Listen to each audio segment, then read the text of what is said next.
Hello everyone and welcome to our special dual podcast and video episode of State of the HP.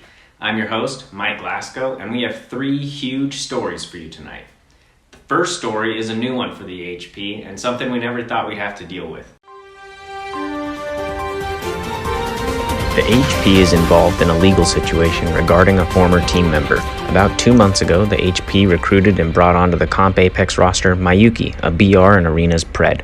She quickly became an Apex lead for the comp team as we geared up for the Orange Cabinet Gaming and SMA tournament. Upon recommendation, we even tried out and brought on her boyfriend at the time, NA. Unfortunately, we learned she had a tough home life and got in trouble, her phone and gaming being taken away for a couple months. Regardless, we placed her on hiatus status and Hap filled in for the tournament. After the tournament, Yuki and NA broke up, which started a whirlwind of chaos we couldn't predict. She became wild, lashing out at him over social media, and it wasn't long before we had to remove her from the team for her actions. This transitioned her hate to the HP as well, and we were flung into a situation where team members were being blackmailed and we received threats of getting our accounts banned and players doxxed. We took swift action, gathering information on her to submit a cease and desist letter from our legal team. We then learned that she has a history of harassment involving multiple police reports and hacking claims. As of now, it looks like the cease and desist was effective, but the HP is poised to take further legal action should the threats continue. Pretty intense, right? Let's cool off a bit by checking in with Swift for the weather. Thanks, Mike. The sun is out, but it is still cold. It's bearable, but something we'd like to get past here and get to spring and summer.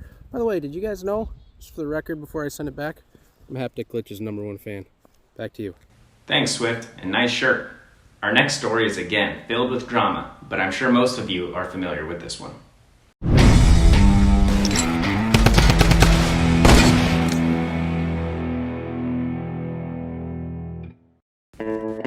Let's go all the way back to June 2021, when Phenom, Twizzy, and Sky all joined the Headshot Posse. Sky, we found first. He was super talented, as you'll see right here, and he quickly bonded with everyone on the HP to the point where we decided to make him a captain. And everything was going great, or so we thought, until in the middle of the night one day, Sky sent Trey and I this long text message saying that he was going to depart the team and blocked us on all social media and took the rest of the Apex roster with him. So Phenom and Twizzy also left the team.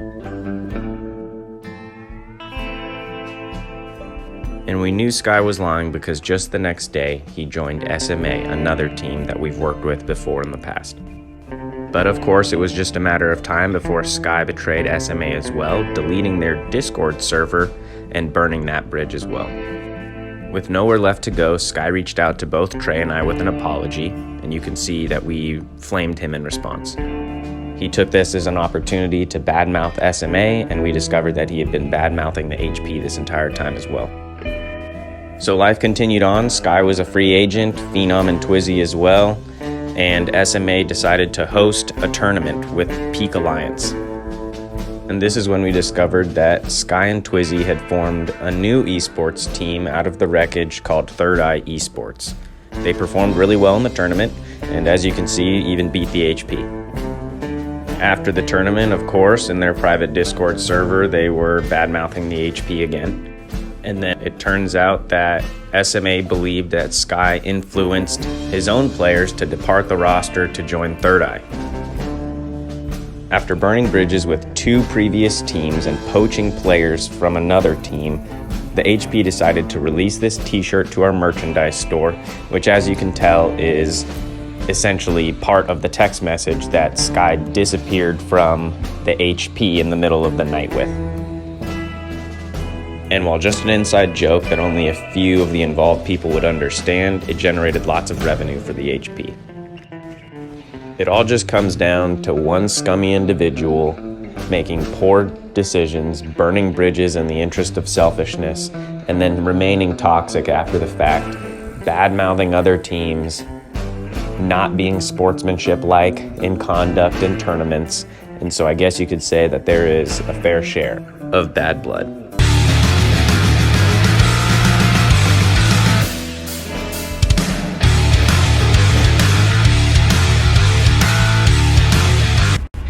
Surprise, in the time it took to make this video, Third Eye eSports has disbanded. Sky did the same thing to his own team, disbanding the Discord and blocking all his players over a personal dispute. The HP was bummed we didn't get to beat them in the Orange Cabinet Gaming Tournament, but we still had a good showing. Our last story is finally some good news. Some of you may be aware that the HP partnered with Panda's Project Morningstar, a coaching development platform for esports. We met with NAECAD CEO Jay Prescott to pitch our partnership in a longer highlight video currently on our YouTube channel. If you missed it, this is an even more condensed version of what NAECAD thought of our discussion. I'm just going to throw out a few things that I heard you guys say that I think could authentically connect to NAECAD, and then, when we're done, you guys can go and think about it. Emily, with your background in coaching coaches and trying to train coaches, we could have you come and speak at one of our clinics, okay? Every clinic session we do, we video capture it and we put it into a professional development session then that you guys are seeing, and that's how we build our catalog. You guys think about it, you drive the next conversation. We love to talk to people like you that are wanting to build the sport, okay? If we can help you guys be successful, then there's a good chance you can help NAECAD be successful. And if that's who you guys are, then, there's no reason that, we can't find a way to lift each other up. And that's why this is so much fun, it is right. Because it's you meet people that are passionate, trying to do things the right way. And we want to lift people up like that. So if that's you too, we'll help you how we can, okay? Fantastic news, right? The HP is going places. Let's check in with Hocus, who has some information on the increasing egg prices we're seeing in the U.S. Despite the fact that the avian flu has absolutely devastated our local chicken population, causing the price of eggs to rise dramatically, that doesn't affect me or what I stand for. Shit, I'm just fucking giving out eggs over here. Back to you. That sure was something. Our last story comes to us from Krill about what life is like as a college student in America. Thanks, Mike. And now we have a student with me at Bridgewater State University. Tell me, what's your experience like at Bridgewater? Fucking sucks. I couldn't agree more. Thanks, Krill. Now let's check in with Kath with the weather. Thanks, Mike. As you can see, it's a little overcast at the moment. Believe it or not, 20 minutes ago it was raining and snowing, but now it is currently windy and cold and my little fingers are freezing off. Guess Mother Nature's feeling a little moody these days. Anyways, this is the HP's #1 fan. Back to you, Mike. And that's our show tonight, folks. Thanks for tuning in and watching this episode of State of the HP. I've been your host, Mike Glasgow, and we'll see you next time.